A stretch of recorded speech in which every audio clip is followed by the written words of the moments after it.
All right, this is Evangelist Stell once again, and I'm still. We talked about yesterday. Recap of yesterday's episode was first episode was communication, how important it is to communicate, and how to communicate, even with nonverbals and your inside communication, the power of your inside communication, and also what it was. Also we were talking about the how to communicate and how to break down yourself through communion and trying to communicate and getting back out to the community.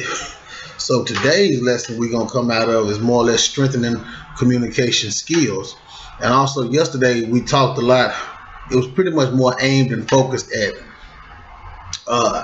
active sharing. You know, active sharing. You got to share in order to communicate. Share what's on your mind. Share what's on your heart. And so now we're going to more or less dip off into active listening too now, because then the person that shares, it has to be a listener on the other end. You know, you can't communicate without the two. You know, but before, but you know, I was going to talk about feedback. Feedback is very important because feedback is what you receive from somebody else or what you give to a receiver. And three skills in feedback and receiving feedback. And one of them is that you have to be an open receiver. So what I mean by open? I mean by open meaning that open to suggestions, open to be corrected, open to things. You know, imagine talking on the phone with no receiver and no over. And that happens when you don't have an open receiver. You know, you don't hear from the other person. So you have to be open in your reception. That means you have an open mind and not just closed-minded. You know, because closed-mindedness will keep you from receiving probably the goods and the things that you need to probably overcome a problem or to communicate better. It'll get you more just adamant and be kind of hard-hearted towards suggestions on bettering something that, you know, that's probably in a bad situation already. So being an open receiver is one good way. And then also number two is being an open responder. You know, you be an open responder. Don't be a responder that's closed, you know, that don't know. And don't get me wrong, I know some people are shy. You know, they have shyness. You know, they grew up shy. They didn't talk a lot. They didn't communicate a lot. But, you know, still you have to have an open mind and let the person know that at least you received what they said to you. And yeah, you might not know how to receive it correctly or how to respond correctly, but be open. The key to it all is just being open. Open to suggestions, open. Do not be closed-minded. That's some of the main reasons a lot of people are in the situations and problems and situations and circumstances that they in now is because of a lot of closed-mindedness and closed responses and not being a closed receiver. But when the feedback comes to you, don't just push it away. I was always taught, old man told me, like I said, I don't know if I said it before, but to learn how to, when people say something to you, either good or bad, learn how to chew the meat up and spit the bones out. Don't choke on the bones. It is some meat on. It may be some meat on that bone. Might not be enough for a neck bone, but every little bit counts. You know what I'm saying? So you chew the meat up and don't choke on the bones. You don't have to receive negativity in your spirit. So you just stay open, and the God inside of you and common sense and your conscience should be able, if you're on the road to healing and restoration, you should have a GPS inside of you to know what to take in and digest and what not to take in and digest. Okay, it's not that you're better than anybody, but make sure, and the way you have to make sure that is that don't be a defensive listener is number three. A defensive listener is somebody, and I said in my anger management course that being defensive is one of the most scariest kinds of bad core beliefs. Why? Because you can hide and masquerade behind being defensive and not know you're being driven by offense and close. And don't nobody know that you're not taking in what somebody's telling you, because you can be a defensive listener. Somebody can tell you something, and you can be right looking at them right in the face and saying and smiling. And right in the back of your smile, you're saying, I wish this joke would shut up. I wish he would just shut the heck up. I can't stand it anyway. Oh, this is wasting our time. And just smiling the whole time, which a lot of us, I'm no sure that we probably do today. And what we have done when we was younger. And the thing is that if I'm talking, how am I talking and listening at the same time? Really listening, not just hearing, because you can hear anything. But when it comes to wanting to be corrected and wanting to change your life and put it in a more positive direction, you have to be an open listener, open receiver, and be able to not be a defensive listener. Because you already got the dam set up from taking in what's needed to take in to break down the dam.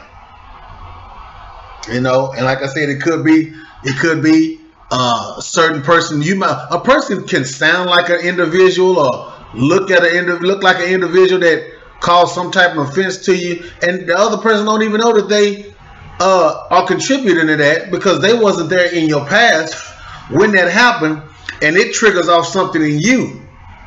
And so that's why I have to, in this journey of change, you have to be open and honest with yourself and others, especially with yourself. Because guess what? You all you got. If you can't be honest and true with yourself, well, you already know the result. So, active listening now. In active listening, there's 3 skills in active listening. You know, there's people that hear things, but they ain't listening. One thing, you know, one of the first skill is attending. Attending to the conversation. Attending, not pretending. See, a lot of us know how to pretend when the focus is on us and the correction is on us, and we don't want to change, or we get offended. We know how to pretend. We can say, yeah, you right, I got you. And in our hearts still saying, I ain't finna do nothing. I'm finna go do something else. So attending your full mind, body, and soul to the conversation helps out in the area of communication. Then number 2 is inviting others to share. Let other people contribute into your situation. In the Bible, there's a scripture in there in Proverbs, and it says, in the multitude of counselors, there is safety. Because why? You have a witness that's bearing to things. You know, even in biblical speaking, it doesn't have a one-man interpretation thing. It says, out of the mouth of 2 or 3 witnesses, let every word be established. So, because one person can get it and they think they're God. Even though they might be right, it might boost their morale. But when you share that with somebody else, it says, invite others to share. You know, invite other people that you can trust. Rock gut honest trustworthiness, and say, hey man, I want your feedback on something. I want your information on a certain subject or whatnot, and I'm open to suggestions, even if it hurts my little feelings. Because guess what? I shouldn't be scared of getting my feelings hurt, because guess what? That feelings game is what's getting a lot of people in trouble. My feelings are getting hurt. Feelings are always hurt. It don't take nothing to hurt somebody's feelings. And the feelings game is one of the dangerous games, because they go up and down. Them emotions go up and down, and you can't never come to an end positive result being dictated and being governed by your feelings. Like I said before. So now what it's saying right now is number 3 is number 1 was attending and not pretending. Number 2 is inviting others to share, to come into the conversation and share what they feel. You know, remember, chew the meat up and spit the bones out. Okay. And Number 3 would be giving feedback. Just because somebody say something to you, give them some feedback on what they said. Even if it don't agree with the conversation, because guess what? There's nothing wrong with agreeing to disagree about something. It's part of communication. You know, we have different personalities. We come from different backgrounds, different cultures, different ethnic values, and there is going to be some points that we as human beings are going to disagree on. But the key to it is agreeing to disagree. Give feedback.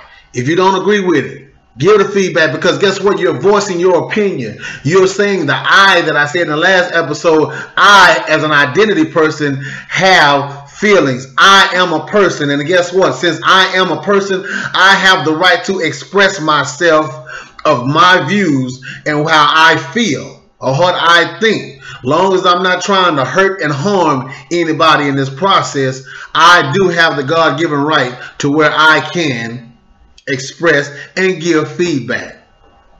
Don't be scared about somebody else's response. Don't be scared about other people's looks on their face. Don't be scared about all that. Now, another skill to help you out in the skill of attending and in communicating is this here. Look at the person and have comfortable eye contact. Give good eye contact. Don't be looking off when a person is talking to you. You wouldn't do that if you was in a job interview and the person talking to you need that job bad enough, would you? You looking off to the side the whole time. He gonna think that you defensive and offended, and that interviewer or that hiring person probably not gonna hire you. So learn how to give good, comfortable eye contact. Eye contact is very important. You know, I'm not saying to give an intimidating look, but let the person know that, hey, you have all my attention. Now, then also, another way is listen to the person's body language or nonverbal talk. I shared in the first episode about the power of the nonverbals. Nonverbals are powerful, just as powerful, if not more powerful, than verbals. So check into the person's body language. See how their hands and their emotions is coming along. Look at their facial expressions.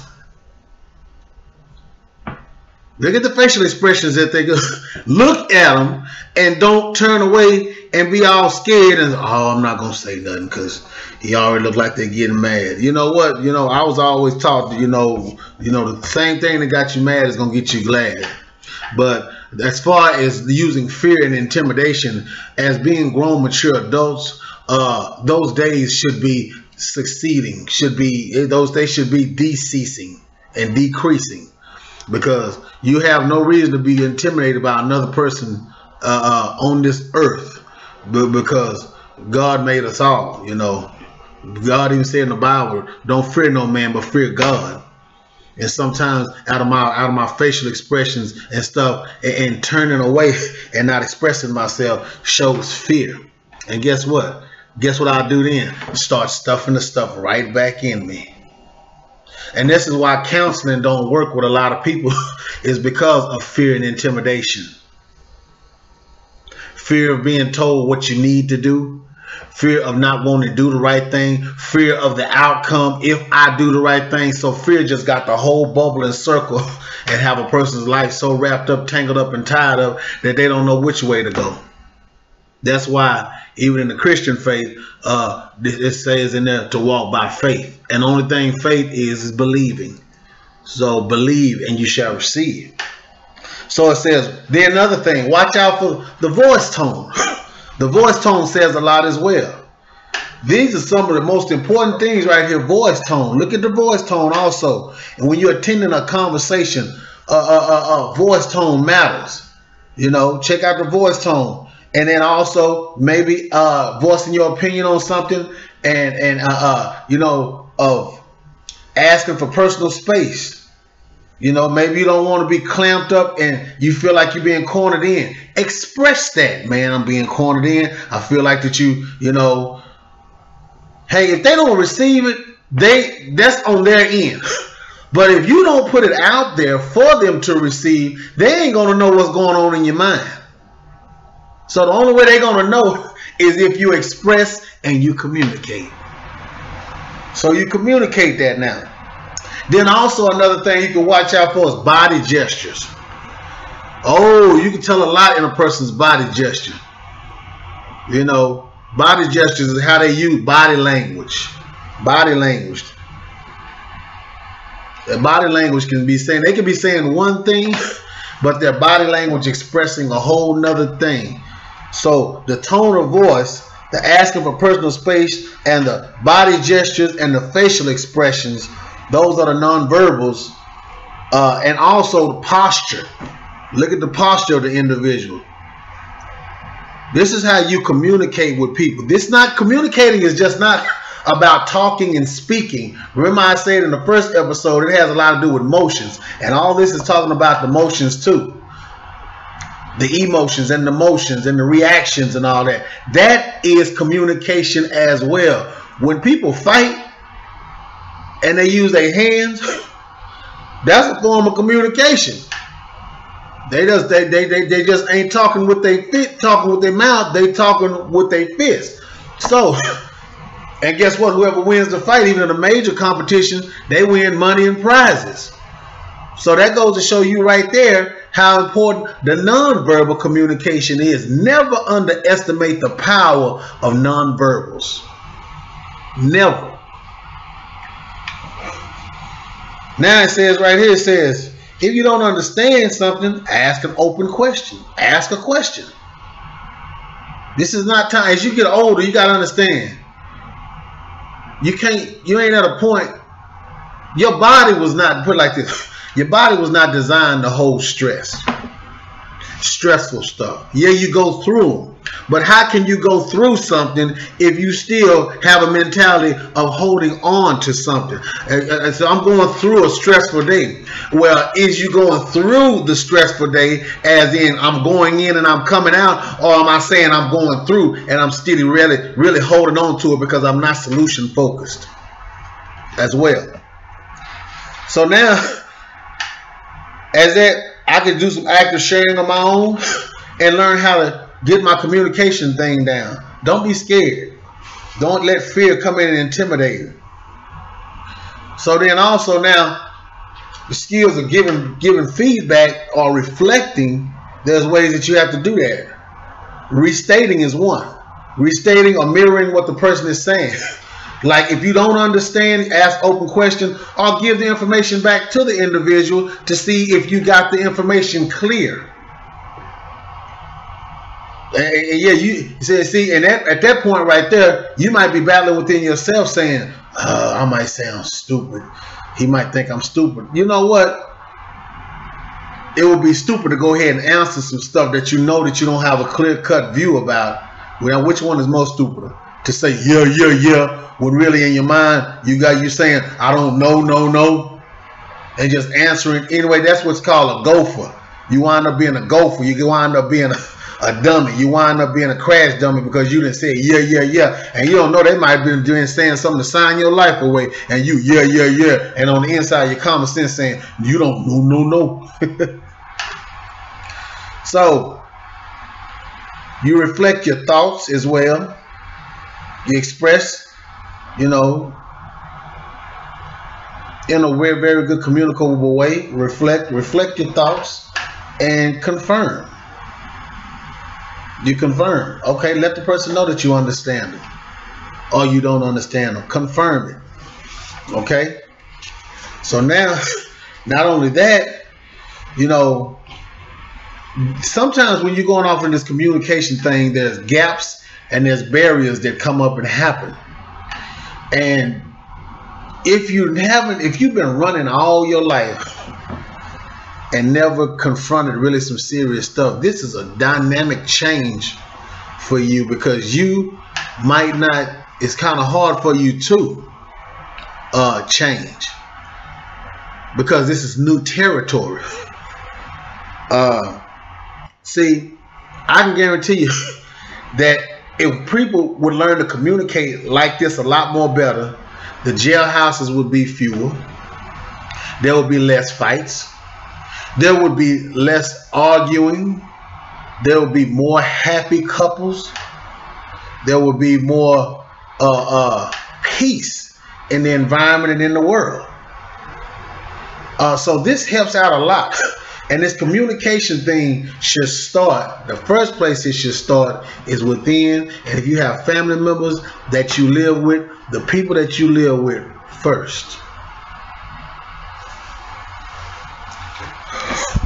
Because then we roll off into handling difficult situations and difficult conversations and knowing how to keep it going. Step one on that, set the stage. You know, sometimes when you start a difficult conversation, everybody has difficult conversations. But first thing you need to do is set the stage. Make time for it. You know, don't try to get it in between programs and say, I need to talk to you. We need to talk right now. No, set up a time to where it's arbitrarily and there won't be a lot of interference in what y'all need to talk about. That's important, because anything can come in and distract progress, especially in an untimely manner, an untimely episode that pops up while you're trying to get something established. Then you negotiate. Two people negotiate. Negotiate is conversation, communication, negotiate. When the people going into negotiations, that means they're going in to hear each other's side of the argument and negotiate, work out the setting and the terms. Work it out.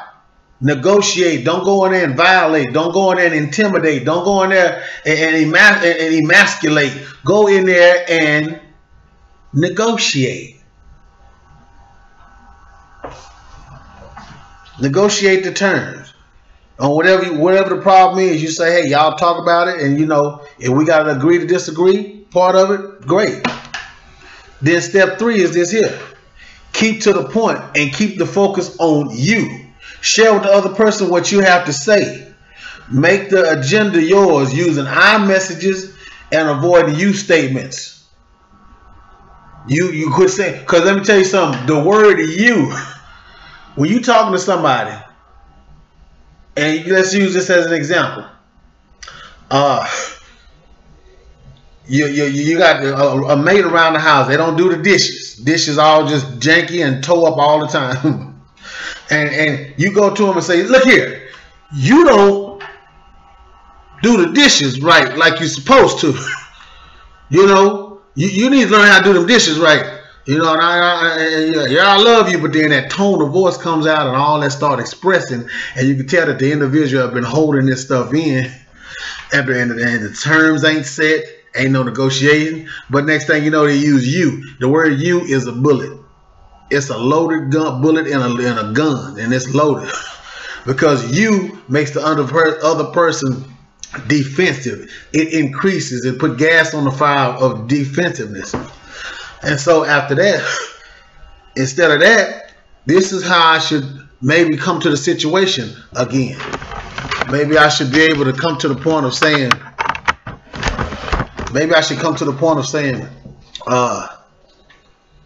use I statement and say, instead of you can't do the dishes, you can't do this, I'll go this route. Dear or honey, what is it that I can do to assist in washing these dishes? You know, I feel like that I can help. If you want, I can help.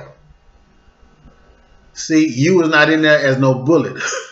It makes the other person think, and you're inviting yourself to problem solving instead of being a hell raiser.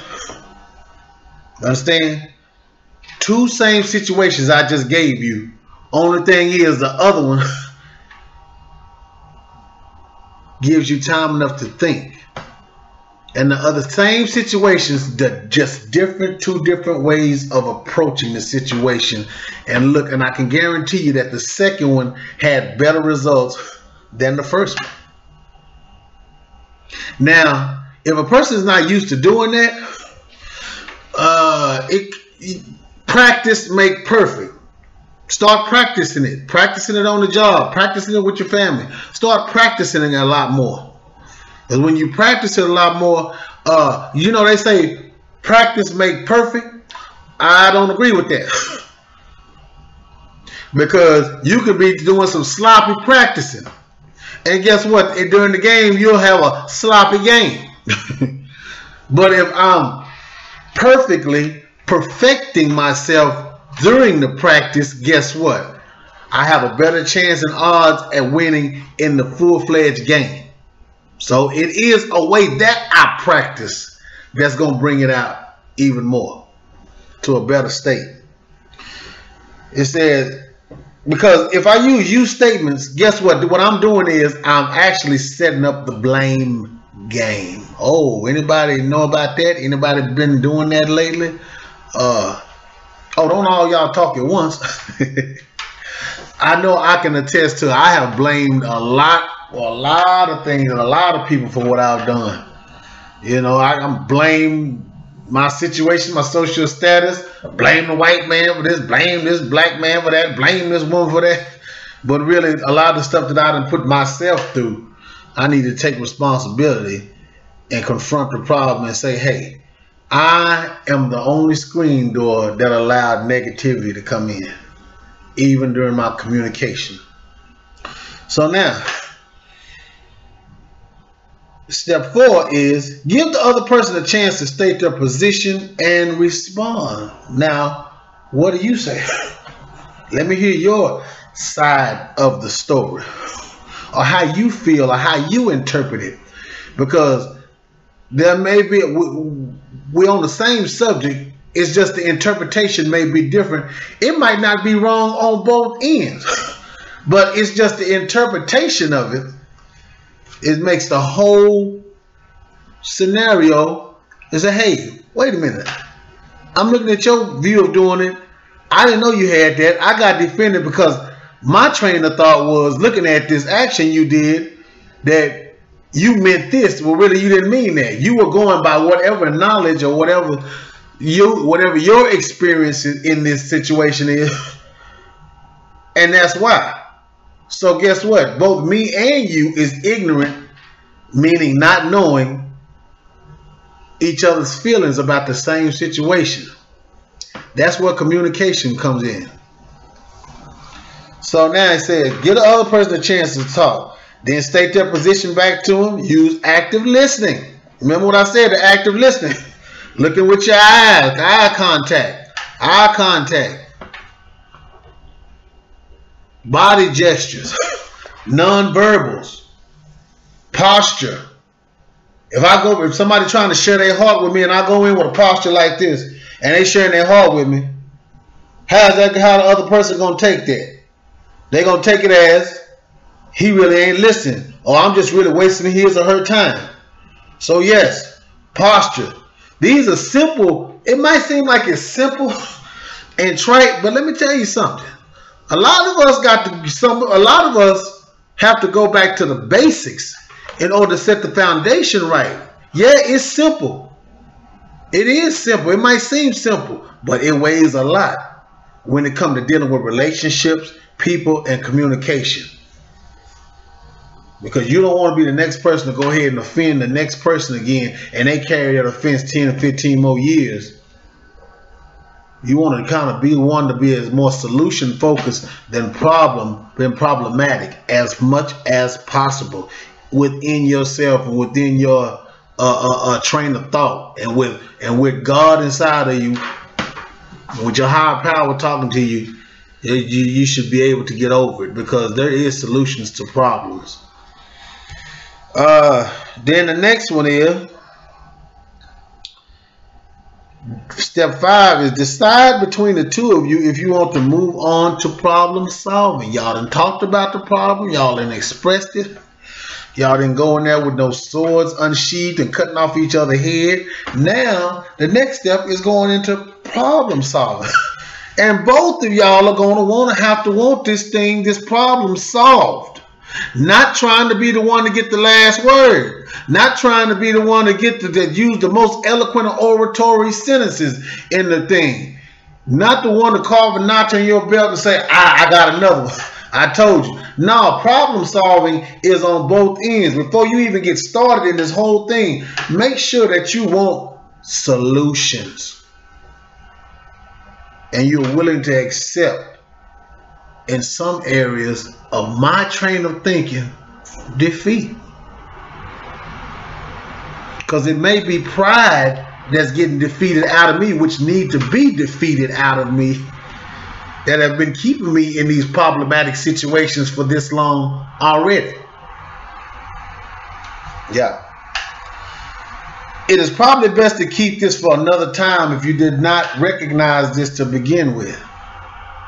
So this might be another thing, you know, okay, we got the situation, and see if the argument is not getting heated up that bad, that is there room for solutions? And if not, okay, we'll come back to it and we'll talk later about how we're going to solve it.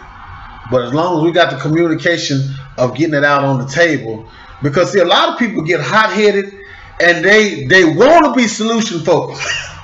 They want to solve the problem.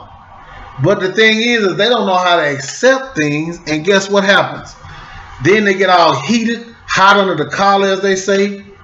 They get all pressured, and then they feel like pride step in and tell, oh, he whooping you, he defeating you now, look what happened. And guess what happens?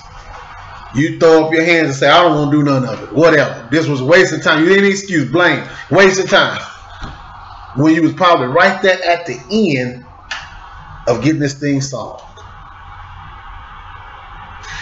In order, you are going to have to be solution focused. And that is going to be part of the next episode that we talk about, is problem. What is a problem, and how to be solution focused. But let's get to step 6 right there. I just gave you a sneak peek of the next one. Step 6 is end on a positive note. You know, even in the Bible it says, don't let the sun go down on your wrath. Reconcile with your partner. Try to reconcile as much as you can, because if you leave that thing in the oven, guess what? You leave it in the oven. Anything you leave in the oven overnight and the oven is on past low heat, 9 times out of 10 it's going to be burnt by in the morning. And how many of us have burned up our relationships by not communicating and not talking or throwing in the towel? How many of us have burned up a whole lot of good stuff that didn't even need to be burned up, when all we had to do was set that pride down and be willing to want to talk and accept each other's differences? End on a positive note. Be content with having made your statement and conversating about it with each other. You know, just because you don't come to the solution of it on the problem solving, getting it out in the open gets it out, and you'll gets it off of your chest. Because it's your chest that got stressed. It's your chest that could mess around, be ready for a heart attack. It's your chest that could be getting ready for a stroke. It may be your chest that's having you under ailing health problems, because all of that stuff on your chest. So it's good that you get it off your chest, and get it off your chest in a positive way and not a negative way. Because there is ways to get it off your chest, and that just going off on folks and letting them give them a piece of your mind is not the right way all the time.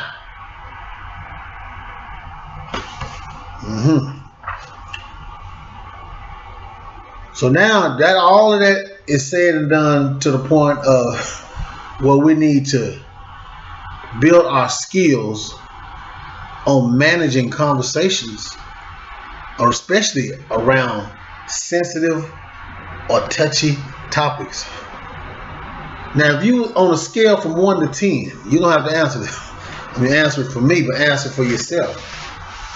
On a scale from 1 to 10, how would you rate yourself on how skilled you are in managing a conversation around a sensitive or a touchy topic? And even if it's low, guess what? That's a good starting point, because your starting point that's low, that means you're being honest. If you at a 0, say, man, I'm at a 1 or a 2 or a 3 right now. I am be honest with you. But guess what? Also have plans that, guess what? By next year, I'm going to take it up a notch. I'm going to be able to say that I'm bringing it up to a 5 or a 6. I'd rather take a 0 that's honest than a 9 or a 10 that's just straight full of it. So yes. So today's topic, what we talked about today is, well, mainly the two of them was on active listening. Learning how to be an active listener. And next thing, be an active listener, and also how to be able to start difficult conversations and keeping it going for positive results. Now,